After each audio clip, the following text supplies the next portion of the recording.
Now let me ask you a question. As I said, there's like two kinds of one-sided error algorithms. You could be like, oh, I want no false positives, and I want to have a small chance of false negatives. There's also the reverse. You could be like, I want no false negatives, and I want to have a small chance of false positives.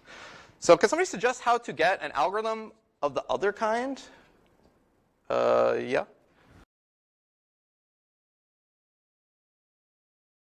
Yeah, you can rotate by 60 degrees and then do this. Or another way to say that is you could measure in a basis where one of the basis vectors was this 60 degrees thing, and the other one was, well, something 90 degrees away from that.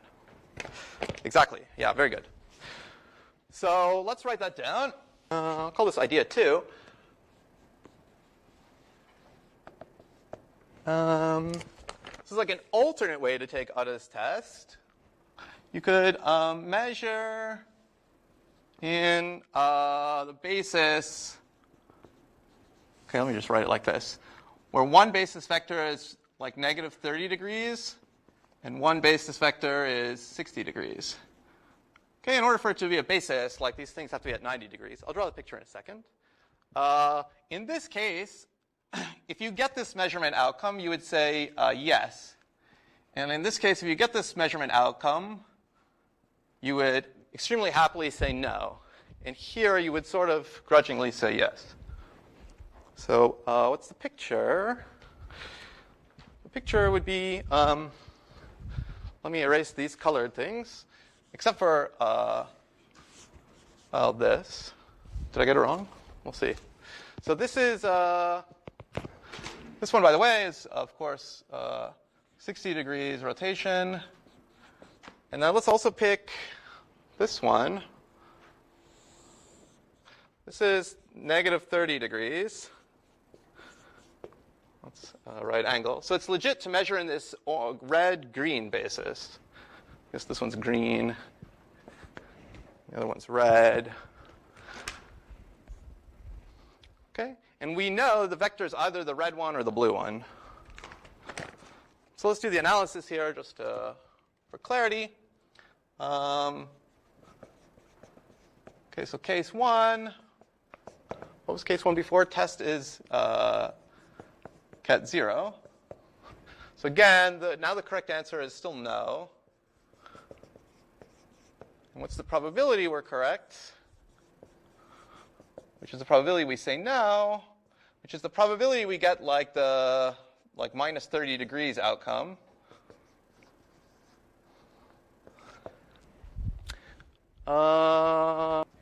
What is it? So this is the true vector, this blue one. We're measuring it in this red-green basis. What's the chance that we measure it to this one? It's cosine of this angle, which is 30 degrees squared. Cos 30 degrees squared, which is 3/4. Okay, in case 2, our test is the 60-degree thing. So the correct answer is yes. Probability that we're correct, well, it's going to be 1. Why? Well, when the vector really is the red vector, and you measure in the red-green basis, 100% of the time you get the red vector as the outcome, and therefore you say yes, and yes is the correct answer.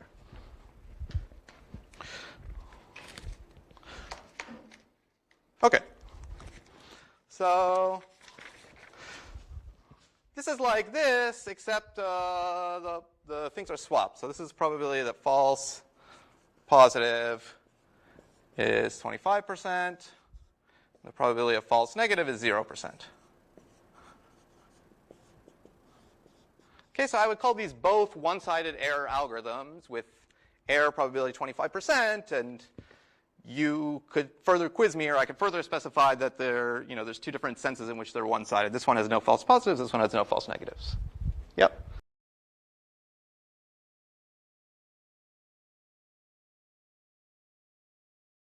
Do you mean up here? Yeah. So the two basis vectors I'm selecting for the measurement, one is rotated by negative 30 of 0. Oh, what did I write? I see. Yeah, thank you. Thank you. Thank you. I could have written rotate by negative 30 of ket 1. Yep.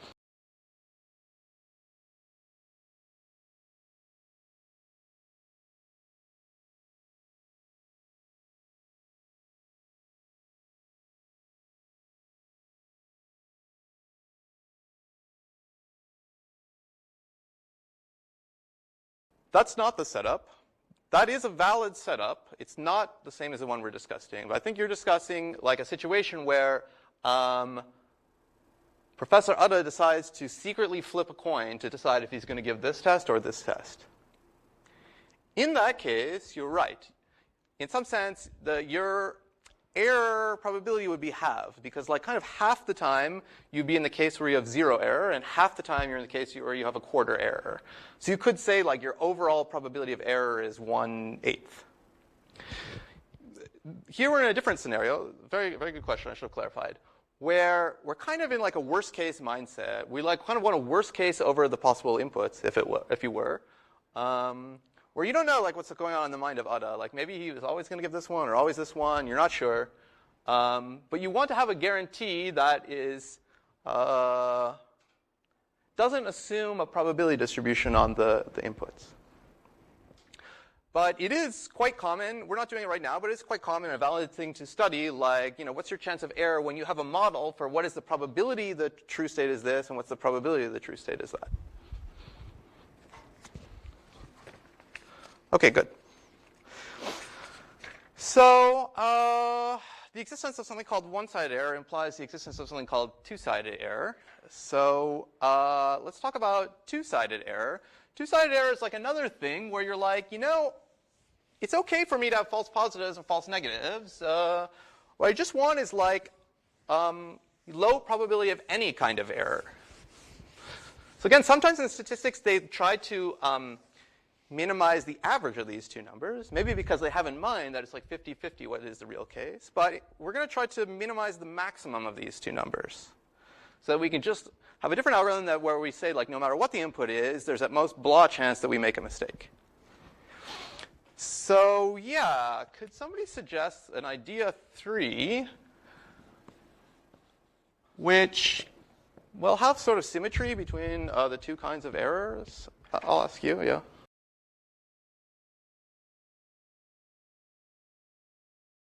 Yeah, y'all are very like strong on like taking the input and rotating it and then measuring. But like I would encourage you to think instead, just take the input and measure it in a different basis. Of course, these are the same thing. The algorithm for measuring in a different basis is to just rotate and then measure in the standard basis. But yeah, so it's red or blue, and the idea is get like a nice symmetric basis here, where we kind of like get the basis. This is going to be like 15 degrees, if you will. And like this one will be like 75 degrees, if you will. I think it's here.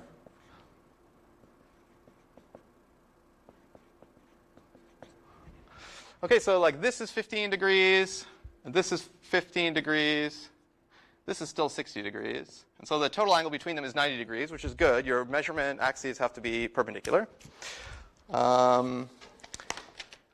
Yeah.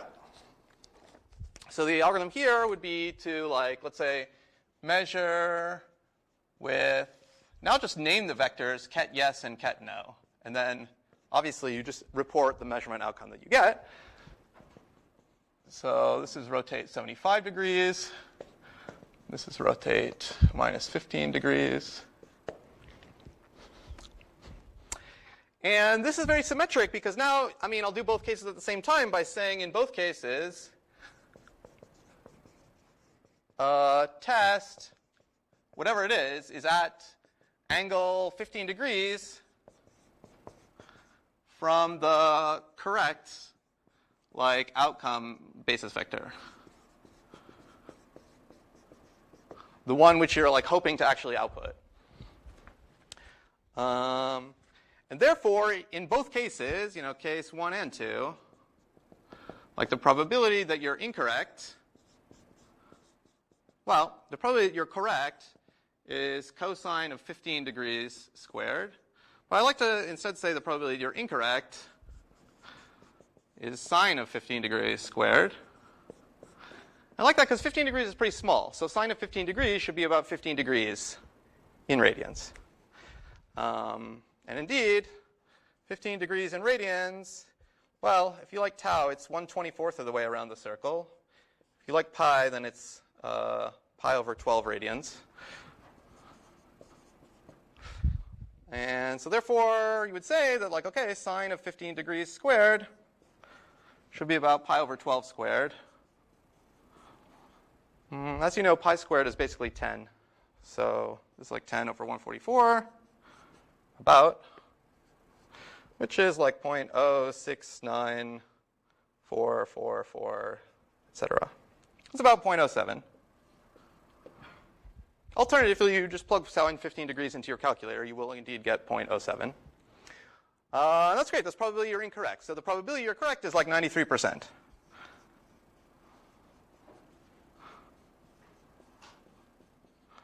Okay, that's great. That's an A+, right? So Ada is a very fair professor. He can give you a test where you'll be correct with high probability. And notice this is like kind of good. This is like your wrongness probability is like 7%. That's much less than even half of this wrongness probability. And that's really because like of the square here. Like as you get closer to the true vector, like the probability gets much higher more quickly. Like again, it doesn't go linearly. Like it's like a cosine. It's like really low here, and then it goes up and it goes to really high here, really fast. Okay, so this is a two-sided error algorithm.